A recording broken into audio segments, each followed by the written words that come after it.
생명을 버리면서까지 나를 사랑해 주신 우리 예수님, 여러분도 예수님을 사랑하십니까?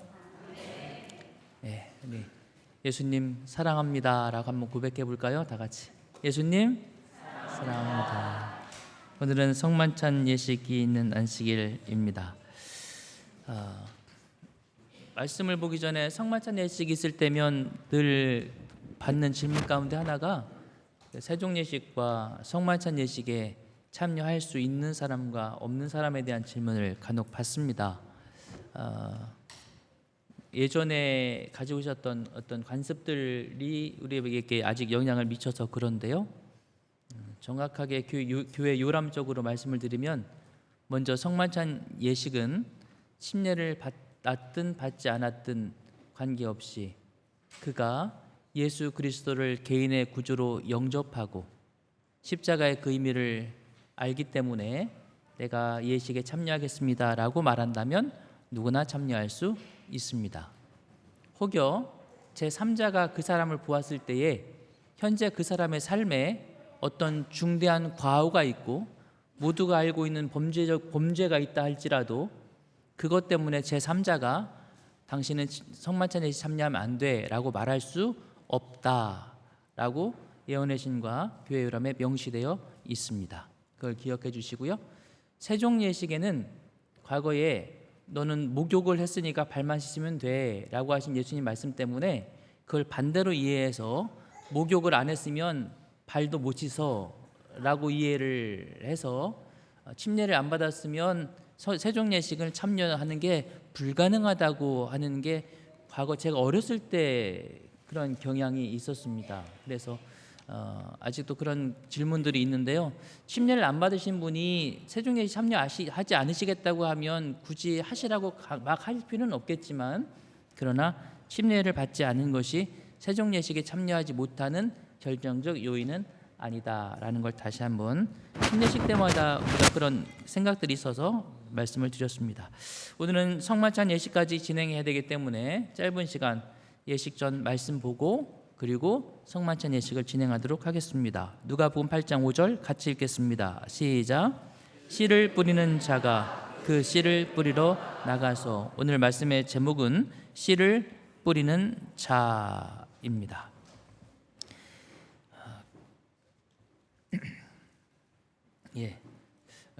말씀과 또 이어지는 예식을 통해서 우리 모두가 주님을 함께 경험하는 복된 시간 되시기를 바랍니다. 이번 주 우리가 읽은 말씀은 누가복음 8장 5절부터 8절에 있는 씨를 뿌리러 나가서 씨를 뿌리는 농부의 이야기, 그리고 그 씨가 떨어진 4개의 밭에 대한 이야기가 씨 뿌리는 자의 비유이고요. 지난주에 우리는 씨를 뿌리러 나가는 자에 대해서 말씀을 읽었고, 다음 주에는 그 밭에 대해서 읽게 됩니다. 따라서 오늘 우리가 주목할 본문의 말씀은 바로 5절입니다. 씨를 뿌리는 자가 그 씨를 뿌리러 나갔다.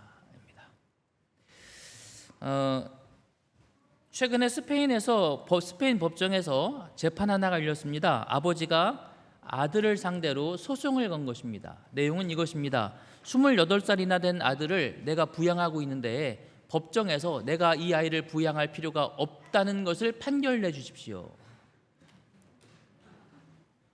결국 스페인 법원은 부모의 손을 들어줬습니다.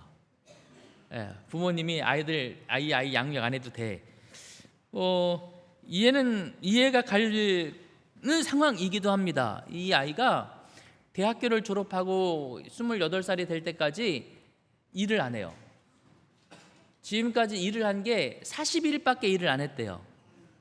그래서 너 그러면은 직업훈련이라도 받아라. 그래서 직업훈련은 받는 곳에 입소시켜서, 이 스페인은 사회주의 국가이기 때문에 누구든지 자기 직업을 위해서 내가 지금 직업이 없고 직업교육을 받겠습니다라고 말하면 정부에서 직업교육을 시켜주거든요. 그런데 신청을 해놓고 거기도 안 가. 그래서 스페인어로 No estudiante no trabaja. 노가 아니라 니군요. 스페인은 니라고 한대요. 그래서 니니족이라고 말합니다. 일도 안 하고 공부도 안 하고. 부모가 얼마나 답답했으면 법원에 이런 그런데 이런 법원에 항소하는 일들이 최근에 늘어난다고 그래요. 스페인인 젊은이들 가운데 굉장히 많은 퍼센테이지가 현재 실업에 시달리고 있기 때문에 그렇다고 그럽니다. 이 기사를 보면서 여러분 일도 안 하고 공부도 안 해요. 그런 자녀가 여러분에게 있다면 여러분은 그 자녀를 도와주겠습니까? 먹고 사는 걸 해결해 주시겠습니까? 아니면 법원에 신고하시겠습니까?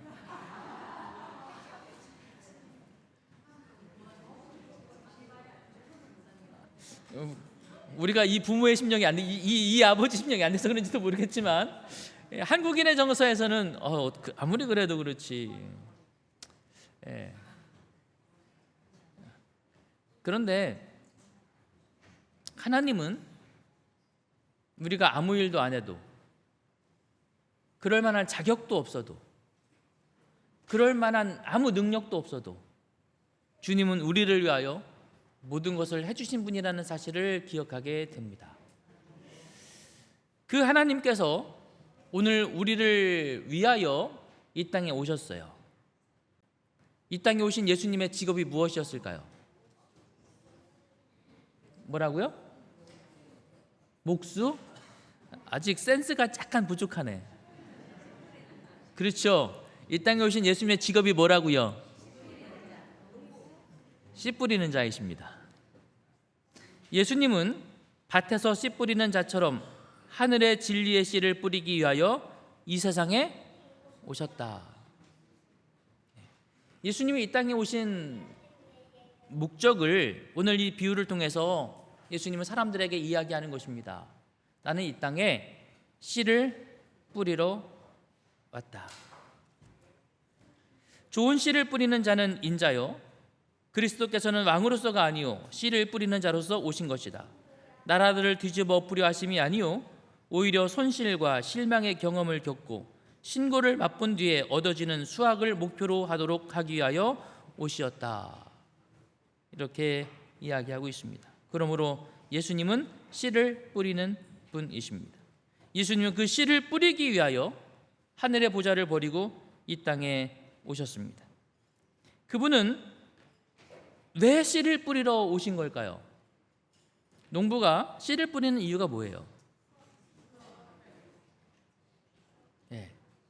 수확해서 가족들 먹여 살리려는 것입니다.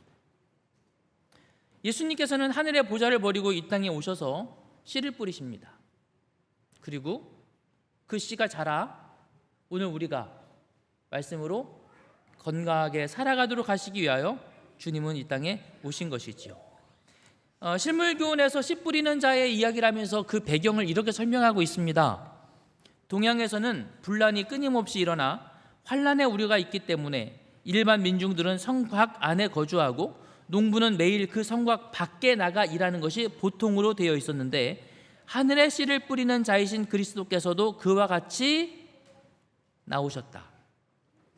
그는 평화스럽고 안전한 하늘집을 떠나시고 상세전부터 아버지와 함께 가지셨던 영광을 버리시고 우주의 보좌를 떠나셨다. 그분은 씨를 뿌리는 분이시고 씨를 뿌리러 뭐 했다고요? 나갔다.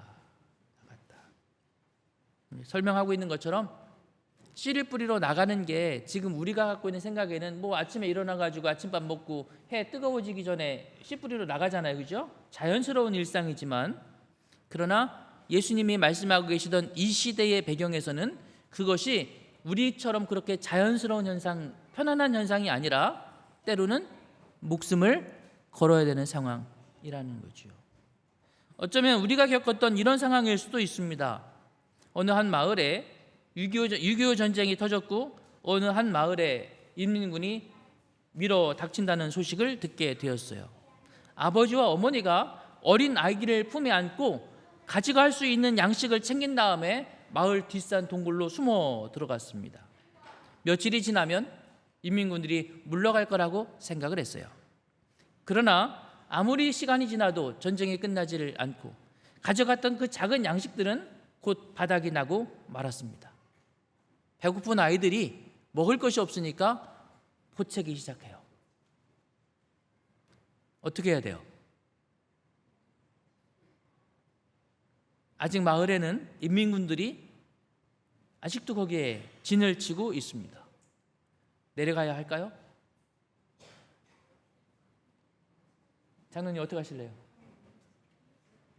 아버지들, 아버지도 어떻게 하시겠어요? 아버지는 내려갔습니다. 밤이 어두워질 때를 기다려서 조심스럽게 마을을 향하여 내려가죠. 순찰을 돌고 있는 인민군들을 피해서 골목길에 숨었다가 다시 한 발 전진하고 한 발 전진하고 그렇게 어렵게 자기의 집을 찾아 들어갔습니다.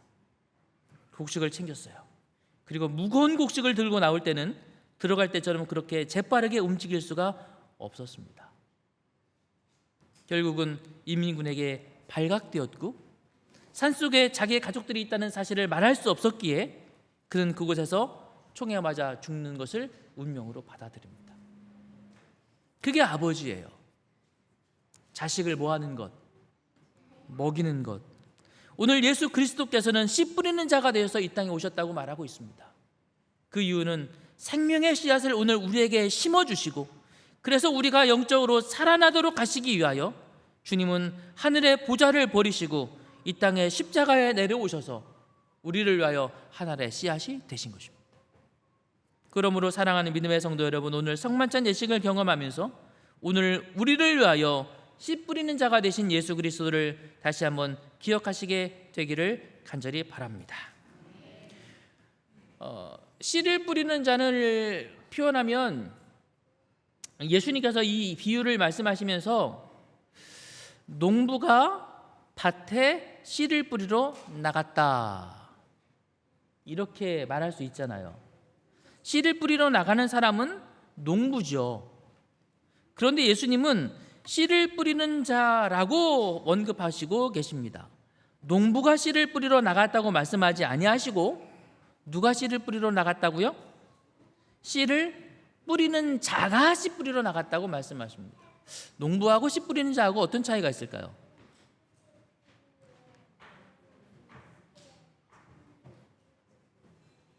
어떤 차이가 있어요? 뭔 차이가 있지? 뭐라고요? 농부는 이런 일을 합니다. 아침에 일어나서 농사를 지으려면 제일 먼저 뭐 해야죠? 밭을 갈고 씨를 뿌리죠. 자, 씨를 뿌린 다음에 그 다음 뭐 해야 되죠? 그렇죠. 물도 주고 거름도 주고 풀도 뽑아주고 그렇게 자라도록 돌보아줍니다. 그 다음에 뭐 해야 돼요? 마지막에 뭐예요? 수확까지 합니다. 농부가 하는 일입니다. 그런데 오늘 예수님은 이 비유 속에서 농부라고 말하지 않습니다. 이 사람은 어디까지만? 씨를 뿌리는 것까지가 현재 이 사람의 역할입니다. 씨를 뿌리고 나면 그 다음에 물을 주고 햇빛을 주고 바람을 주고 자라게 하는 건 그럼 누가 하는 일일까요? 그건 하나님의 역할이라는 것을 구분하기 위해서 예수님께서 씨 뿌리는 자라고 말씀하십니다. 오늘 예수님께서는 씨를 뿌리러 오셔서 우리들에게 생명의 씨앗을 뿌려주셨습니다. 결국엔 자기 능력 밖에 있는 자연의 힘에 의존할 수밖에 없다는 사실을 알면서도 농부는 밭을 갈고 씨를 뿌리고 정성을 들여 식물을 가꾼다. 그는 씨앗을 발화시킬 수 없음은 물론 농작물을 자라게 하는 비와 햇빛을 만들어낼 수도 없다. 풍성한 수확을 거두기 위해서는 이런 것들을 온전히 하나님의 손길에 의뢰할 수밖에 없다. 여러분, 오늘 우리도 씨 뿌리는 자임을 기억하시게 되기를 바랍니다. 오늘 우리도 주님의 말씀의 씨앗을 뿌리는 삶을 살아가고 있습니까? 우리가 씨를 뿌리면서 예수님이 경험하셨던 희생의 정신을 감수할 뿐만 아니라 우리가 뿌린 씨앗이 주의 은혜로 자라나기를 기도하시는 성도들이 되시게 되기를 간절히 바랍니다. 저는 온양교회를 정말 자랑스럽게 생각합니다. 정말 자랑스럽게 생각합니다. 최근에 소그룹 전도를 하는데 사랑반이 노인정에서 전도회를 하는데 성도님들 11분, 구도자 11분, 뭐 그 외에도 각자들 다들 소그룹 전도를 하시는데 얼마나 열심히 하시는지 몰라요. 이런 교회가 세상에 또 있을까요? 아산워크가 지난주에 몇 명 모였다고요? 23명이 모이셨어요. 몇 명의 열심히 있는 사람들이 열심히 하시더니 23명이 모여서 아산워크와 같이 모이고 있습니다. 저는 오늘 안실학교 시간에 어린아이들 나와서 기억절 외우는 걸 보고 정말 감동스러웠어요. 야, 온양교회 정말 대단한 교회다. 어린아이들까지 나와서 잘 못 외우시니까 앞에 나오셔서 읽으시더라고요. 얼마나 훌륭한지 몰라요. 박수 쳐주고 싶었습니다. 그렇게 나와서 말씀을 읽고 같이 하는 그 모습들이 저는 볼 때마다 너무너무 자랑스럽고 감동스러워요. 제가 온양교회 목회를 하고 있다는 건 주께서 저의 목회해 주신 최고의 축복입니다. 생각했던 것보다 좀 작았어요. 사랑하는 민호의 성도 여러분, 오늘 우리가 그렇게 주님과 함께 씨를 뿌리는 일에 동참하고 있음을 인해서 감사드립니다. 그리고 그 모든 일들에 하나님께서 함께 하셔서 추수 때까지 인도하여 주시게 되기를 간절히 바랍니다. 맨 밑에 문장, 그렇기는 하나 그 농부는 열심히 밭을 갈고 거름을 주고 재배해야 하는 그의 책임을 소홀히 한다면 추수 때에 아무것도 거둘 수 없게 된다는 사실을 알고 있다. 어떤 의미로 보면 그는 하나님과 뭐하고 있다? 동업을 하고 있다. 이 말씀은 시대수만 실물군에 있는 말씀이 아닙니다. 다른 책에서 제가 인용해 온 말씀입니다. 마지막 문장, 어떤 의미로 보면 그도 하나님과 동업을 하고 있다. 여러분, 오늘 우리도 예수님과 함께 씨를 뿌리는 자임을 기억하시게 되기를 간절히 바랍니다. 그래서 결국 우리가 뿌린 씨앗들이 귀하고 아름다운 열매로 맺혀지는 그날 주님과 함께 영광을 누리는 우리 모두가 되기를 바라면서 말씀을 마치겠습니다.